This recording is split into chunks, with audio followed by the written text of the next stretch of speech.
এগরা ১ নম্বর ব্লকের প্রত্যন্ত এলাকার বহলিয়া, বরিশা, জুকি, মুন্ডমারাই, বলিহারপুর সহ প্রায় ৬টি গ্রামের ১৫০ শতাধিক ছাত্রছাত্রীরা বহলিয়া জুনিয়র হাই স্কুলে পড়াশোনা করে। বেশ কয়েক বছর ধরেই বিদ্যালয়ের ছাত্রছাত্রীরা পঠন পাঠনের জন্য শ্রেণীকক্ষের অভাবে চরম সমস্যার সম্মুখীন হয়েছে। পুরনো দুটি ক্লাসরুম সহ বারান্দায় পঞ্চম শ্রেণী থেকে দশম শ্রেণী পর্যন্ত ছাত্রছাত্রীদের ক্লাস চালাতে হিমশিম খেতে হচ্ছে শিক্ষক শিক্ষিকাদের। পঞ্চম থেকে অষ্টম পর্যন্ত বিদ্যালয়ের সরকারি অনুমোদন থাকলেও পাশাপাশি আর কোনো বিদ্যালয় না থাকায় অন্য বিদ্যালয়ের সহযোগে নবম ও দশম শ্রেণীর ছাত্রছাত্রীরা পড়াশোনা করে এই বিদ্যালয়ে। সমস্যার কথা জানিয়ে এলাকার জনপ্রতিনিধি থেকে ভিডিও সংশ্লিষ্ট দপ্তরে বারবার আবেদন সহযোগে দরবার করছে প্রধান শিক্ষক মিন্টু সরকার ও সহশিক্ষক শিক্ষিকারা। কোনো কাজ হয়নি। শেষমেশ প্রধান শিক্ষক ছাত্রছাত্রীদের অসুবিধার কথা ভেবে নিজে ৭ লক্ষ টাকা ব্যক্তিগত লোন করে দোতলায় একটি ক্লাসরুম তৈরি করেছিলেন। সেই লোনের টাকা প্রতি মাসে নিজের বেতন থেকে তিনি পরিশোধ করছেন। এখন শ্রেণীকক্ষ বেড়ে ৩টি হলেও তাতে সমূহ সমস্যা মেটেনি। করতে হচ্ছে বারান্দায় চাটাই পাতিয়ে ক্লাস। আমি 2017 সালে অবসর নিয়েছিলাম চিরুলিয়া বিবর্তন বিদ্যাভবন থেকে। তারপরে এখানে যিনি টিআইসি আছেন তিনি আমাকে ফোনে যোগাযোগ করলেন গেস্ট টিচার হিসাবে জয়েন করার জন্য। আমি গেস্ট টিচার হিসাবে 18 থেকেই আছি। 18, 19, 20, 21 5 বছর এখানে হয়ে যাওয়ার পরে আমি আজকে 2025 ফেব্রুয়ারি হলো। মাঝখানে আমার একটা চেন্নাইতে অপারেশন হয়েছে স্পাইনের মেরুদণ্ড। 1 বছর আমি আসতে পারিনি এখানে। তারপরে আবার একটু স্বাভাবিক হতে স্কুলে এসেছি। স্যারেদের, বাচ্চাদেরও সবার আগ্রহ, গ্রামবাসীদেরও এই আসি একটু মেয়েদের সঙ্গে সময়টা কাটে স্কুলে, সেই জন্যই আসি। মূলত কি সমস্যা রয়েছে? সমস্যা তো আছে, মানে এই বসার জায়গা নেই ঠিক মতন, মানে ক্লাসরুম নেই। তাছাড়া সব থেকে বড় হচ্ছে যে ওই টয়লেট, মেয়েদের টয়লেটটা তো একবারেই অসুবিধার মধ্যে করছে। আর বিশেষ করে 9-10-এরও ক্লাস করা হচ্ছে। আমাদের টিআইসি মশাই চেষ্টা করছে খুব করে, সেজন্য এই অসুবিধাটা মূলত ক্লাসরুম আর টয়লেট, এটা হচ্ছে বড় কথা। 9-10 এবছর 10-এর অন্য স্কুলের মাধ্যমে পরীক্ষায় পাঠানো হয়েছে, ব্যাচ পরীক্ষা দিচ্ছে। এর ওপর আবার বাড়তি সমস্যা দেখা দিয়েছে বিদ্যালয়ের ছাত্রী টয়লেটে ভেঙে যাওয়া। টয়লেটবিহীন বিদ্যালয় এ এক নতুন সমস্যায় জেরবার এই বিদ্যালয়। আমি এই স্কুলে প্রায় 2013 সাল থেকে আমি জয়েন করেছি। তখন প্রথম দিকে মানে টয়লেটটা, মেয়েদের টয়লেট বিশেষ করে ছিল, মোটামুটি ভালো ছিল। খুব ভালো ছিল বলবো না, তবে মোটামুটি ছিল। কিন্তু এত বছরে মানে একেবারেই টয়লেটের অবস্থা এখন যা পরিস্থিতি প্রায় নেই বললেই চলে। আর আমি একজন শিক্ষিকা এসে আমার যে আলাদা একটা টয়লেটের দরকার বা আলাদা যে একটা রুম একটু দরকার স্পেস, সেইটাই আমাদের নেই একেবারে। যার জন্য ওই যেটা ছাত্রীরা যেটা ওই ভাঙাচোরা টয়লেট ব্যবহার করে, আমাকেও কিন্তু ওইটাই ব্যবহার করতে হয় আলাদা করে কিছু না থাকার জন্য। অবশ্যই অসুবিধে তো ছাত্রীদেরও যেমন হচ্ছে, সঙ্গে আমারও হচ্ছে। কতজন ছাত্রী এখানে পড়াশোনা করে? আমাদের ছাত্রী প্রায় 50 অ্যাবাভ 60-70 প্রায় হবে ছাত্রী। টোটাল ছাত্রছাত্রী আমাদের 70 অ্যাবাভ আছে, প্রায় 70। এবারে ছাত্রীর সংখ্যা তুলনামূলক বেশি ছেলেদের থেকে। বিদ্যালয়ের পরিকাঠামো প্রায় নেই বললেই চলে। যেটা 2টো রুম আমাদের প্রধান শিক্ষক মহাশয় যেটা নিজের চেষ্টায় যতটুকু আর একটা হল ঘর বানিয়েছেন, ওইখানেই ওই একটা রুমে 2জন টিচার থেকে ক্লাস করতে হয়। আর যে 2টো রুম আমাদের আছে সেই 2টো রুমও খুব ছোট। মানে স্টুডেন্টদেরকে যে পাশাপাশি যে বসানো হয়, যে আমরা যে একটা বোর্ড ওয়ার্ক করবো, সেটার জায়গাটাও খুব কম। এই 2টো রুম ছোট, প্লাস একটা স্যার তাও হল ঘরটা করেছেন বলেই একটু তাও সুবিধে হয়েছে। তাও সেটাতে স্যার যতটা পেরেছেন করেছেন, দুদিকে 2টো ক্লাস রেখে আমাদের ক্লাস করতে হয়। অসুবিধা তো অবশ্যই হচ্ছে। অসুবিধার কথা কি কোনো আধিকারিকদের জানিয়েছে? হ্যাঁ, স্যার জানিয়েছেন। স্যার সবসময় জানান, এখনো জানিয়েছেন অনেক। তারপরেও তো কিছু হয়নি। বিদ্যালয়ের প্রধান শিক্ষককে নিয়ে স্থায়ী শিক্ষক ৩ জন। ছাত্রছাত্রীদের পঠন পাঠনে কোনো সমস্যা যাতে না হয় তার জন্য গ্রামের বেকার শিক্ষিত ৩ যুবক এবং একজন অবসরপ্রাপ্ত শিক্ষককে নিয়ে অস্থায়ী পার্শ্ব শিক্ষককে নিযুক্ত করা হয়েছে। তারাও প্রধান শিক্ষকের আহ্বানে এগিয়ে এসেছেন। তাদের কিছু সাম্মানিক অর্থ প্রধান শিক্ষক নিজের বেতন থেকেই দেন। তো আমাদেরই গ্রামেরই এটা স্কুল। তো আমি এই স্কুলটাকে ভালোবেসে আমাদের প্রধান শিক্ষক মহাশয় মিন্টু সরকারের ছাড়ায় আমি এই স্কুলে 2021 সাল থেকে অস্থায়ীভাবে শিক্ষকতা করছি। এছাড়া আমার ছেলেও এই স্কুলেরই একজন ছাত্র। তো এই স্কুলে ইনফ্রাস্ট্রাকচারের এতই অভাব, এখানে একটা ক্লাসে 2টো শ্রেণীকে পড়ানো হয় বা বাইরে বারান্দায় ছাত্রদের বসানো হয়। তো সেই স্যারের সেই মহা কর্মকাণ্ডে যাতে আমরা সামিল হতে পারি, ছাত্রদের যাতে ভালো পরিষেবা দেওয়া যায়, আমাদের সেই জন্য এগিয়ে আসা। তো এই স্কুল 5 থেকে 10 পর্যন্ত মাত্র 3 জন স্থায়ী শিক্ষক। আমাদের প্রধান শিক্ষক মহাশয় তিনি নিজের স্যালারি থেকে যৎসামান্য হলেও এই টাকা খরচ করে আরও 9 জন পার্ট টাইমার শিক্ষকদের তিনি রেখেছেন। তো এইভাবে তিনি তার কর্মকাণ্ড চালিয়ে যাচ্ছেন। আমরা যাতে সেই কর্মকাণ্ডে স্যারেদের পাশে থেকে এই স্কুলের যাতে উন্নয়ন হয় সেই চেষ্টাই আমরা করছি। নিজের প্রয়োজনের কথা বিন্দুমাত্র না ভেবে এমন উদারতার সাথে রাত দিন এক করে কাজ করে চলেছেন প্রধান শিক্ষক মিন্টু সরকার।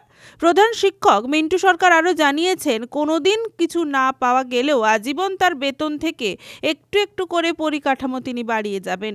আর সবচেয়ে বড় কথা, এখন মানুষের প্রচুর অভাব, প্রকৃত মানুষ দরকার। তাদেরকে নৈতিকভাবেও বড় করে তোলার দায়িত্বটা আমাদের দরকার।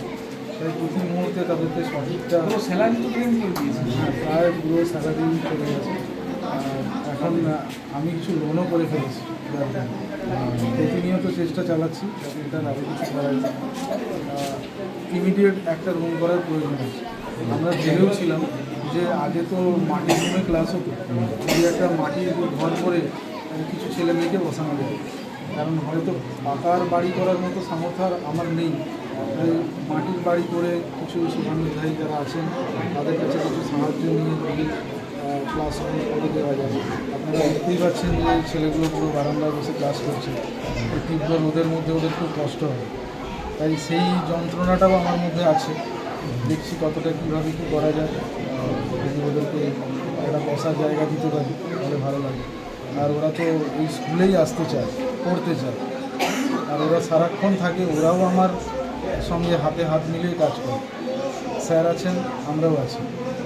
কোনো এই বিল্ডিংটা করার জন্য যে লেবারটা আমি দিয়েছি, তার পাশাপাশি আমার ছাত্ররাও দিয়েছে। ওরাও এসেছে প্রতিদিন জল দেওয়া, দেখাশোনা করা, এগুলো ওরাও করেছে। এবং 3 করে উপরের যে রুমটা দেখছেন, এটা করতে যে শ্রম গেছে বা যে অধ্যাবসায়টা দেখাতে হয়েছে আমাকে, যেটা করবো বা যে জেদটা ছিল, তার অনেকাংশ হয়তো ফলপ্রসূ হয়েছে ছাত্র এবং আমার শিক্ষক আর গ্রামের আদিবাসী বৃন্দ, তাদের কিছু সহযোগিতা।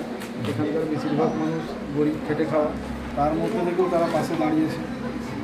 আপনারা একটু শারীরিক কাটসুট নেই, হ্যাঁ, আপনারা দেখতেই পাচ্ছেন এই মানুষটির ঘর বাড়ি বলতে সেরকম কিছু নেই, ত্রিপল ঢাকা বাড়িতে থাকে, অথচ ইনি এডুকেটেড লোক। তো উনিও আমাদের পাশে দাঁড়িয়েছেন, আমাদেরকে সাহায্য করছেন প্রতিনিয়ত। উনিও আমার সঙ্গে থাকেন, বিভিন্ন ফলা পরামর্শ করেন কীভাবে উন্নতি করা যায় স্কুলটা। কিন্তু একটা উৎস বলা যায়, তারও পরিস্থিতি খুব একটা ভালো না। 5 থেকে এখন আপাতত অ্যাপ্লিকেশন দিয়েছে 8। হ্যাঁ, 5 থেকে 8 পর্যন্ত পড়াচ্ছেন মাধ্যমিক স্তরে। ওটা ডিআই সাহেবের তরফ থেকে, হ্যাঁ, ওনারা যে ইন্সপেকশানে এসেছিলেন যে আমরা মাধ্যমিকের জন্য চেষ্টা করছি, ওনাদেরকে এটা জানানো করে। আচ্ছা, মানে ওনারাও এই বিষয়ে অবগত যে আমরা এটা করছি। পার্শ্ববর্তী একটা স্কুলের সাহায্য নিয়ে এই মাধ্যমিকটা পড়ানো চলছে। আমরা অ্যাকচুয়ালি ছাত্রদের অনুরোধ কিনতে পারি, ওরা এখান থেকে যেতে চায় না, ওদের অনেক প্রতিকূলতা আছে, রাস্তাঘাটের ব্যাপার। এলাকার জনপ্রতিনিধি তাপস দে জানিয়েছেন, বিষয়টি নিয়ে তিনি বিডিওর সাথে এবং সংশ্লিষ্ট দপ্তরে দরবার করেছেন। শীঘ্রই এই বিদ্যালয়ের জন্য কিছু বরাদ্দ যাতে হয় তার চেষ্টা তিনি করবেন। মেইনলি স্কুলে টিচার আমাকে অনেকবার বলেছিলেন এখানে যে টয়লেটটা আছে, মেয়েদের বিশেষ করে এখানে মেয়েদের সংখ্যাটা বেশি আছে, স্টুডেন্ট বেশি আছে, তাই ওরা অনেকবার আমাকে বলেছিলেন। তাই বিডিও অফিসে যখন মিটিং হয়, আমাদের অর্থের মিটিং হয়, তখন আমি বিডিও সাহেবকে বারবার বলেছিলাম, স্যার এই ব্যাপারটা একটু দেখুন, কেন ওখানে ছাত্রছাত্রী আছে, বড় বড় মেয়েরা পড়াশোনা করে, তারা কিন্তু আলটিমেটলি বাথরুমের অবস্থা করুন। তাই বলার পরে আমাদের উনি বলেছিলেন যে দেখছি কি করা যেতে পারে। তারপরে আমি জেনারেল মিটিংয়ে তুলি। জেনারেল মিটিংয়ে ওটা রেজুলেশন কপি হয়। উনারা বলছেন শুধু দেখছি আর দেখছি আর দেখছি। কিন্তু কোনোদিন কোনো প্রকারে করা যাচ্ছে না। তারপরে আমি টিচারের সঙ্গে কথা বলি। দেখি উনারা কপি দেখান ২০২২ সালে উনারা অলরেডি বিডিও অফিসে জানিয়েছিলেন। প্লাস লোকাল সরকারি অফিসারকেও জানিয়েছিলেন, তাতে একটা স্কুলে মিনিমাম ইনফ্রাস্ট্রাকচার যাতে হয় সে ব্যবস্থা করতে। কিন্তু আপনারা দেখবেন এখানে, আপনারা জানেন এখানকার যে আমাদের এমএলএ সাহেব আছেন, উনি এখানে সামনে আমাদের ১ কিলোমিটার দূরে স্কুল আছেন, পানিপাড়ার মুক্তেশ্বর হাই স্কুল। ওখানে উনি টিচারও আছেন। অ্যান্ড উনি এখানকার বিধায়কও আছেন। কত মানুষ আশা ভরসা নিয়ে উনাকে ভোট দিয়েছেন, দিয়ে আমাদের এলাকার যেগুলো প্রবলেম আছে উনাকে করার দায়িত্ব আছে।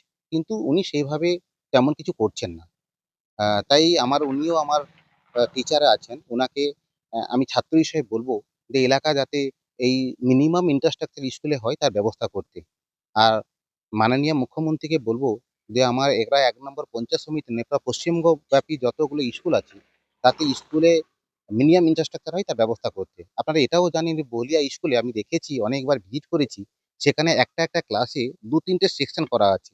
যেরকম 8-9 একটা ক্লাস হচ্ছে, 9-10 একটা ক্লাস হচ্ছে, একটা ক্লাসের মধ্যে হচ্ছে। আর বাদবাকি পাশে একটা প্রাইমারি স্কুল আছে, সেখানেও করুণ অবস্থা। সেখানে টিচার নাকি কার্বলিক অ্যাসিড নিয়ে রেখেছেন যাতে সাপ-টাপ না ঢুকে যায়। স্কুলে জানলা দরজা নেই। খুব দুঃখ, পেইনফুল ব্যাপার। তাই সরকারকে বলব যাতে উনি আমাকে অনেকবার বলেছেন যে উনার মানবিকতা আছে, উনি অনেকবার টাকা পয়সা খরচা করে উনি করেছেন। তবু সরকারিভাবে আমি অ্যাজ এ জনপ্রতিনিধি হিসাবে বলব, অ্যাজ এ মানুষ হিসাবে বলব, যদি সরকারভাবে সেইভাবে পূর্ণ সহযোগিতা না পাই, আমি আমার সাধ্য মতন চেষ্টা করব লোকাল লোককে নিয়ে যাতে মিনিমাম টয়লেটের ব্যবস্থা করা যায় ব্যবস্থা করব।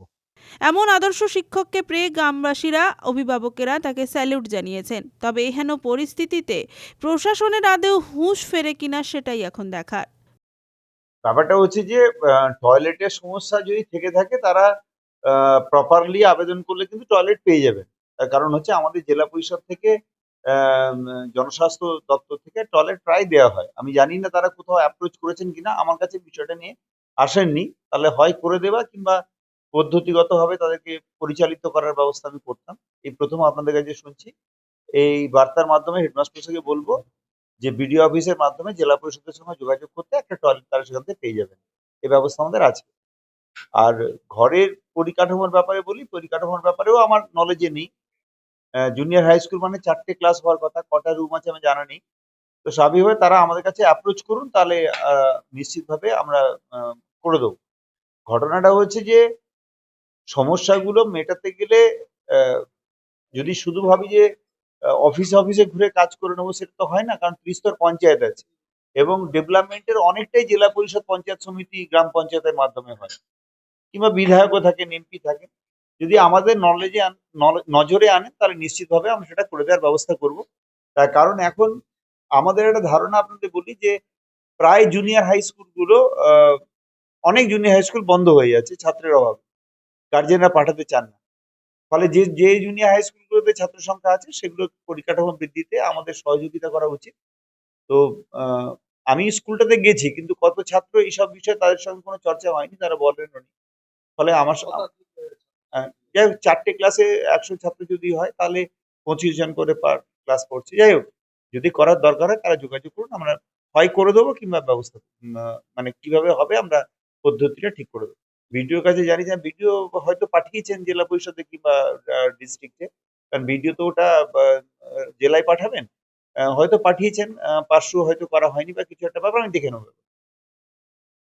ব্যুরো রিপোর্ট, খবর বিসিবিএস।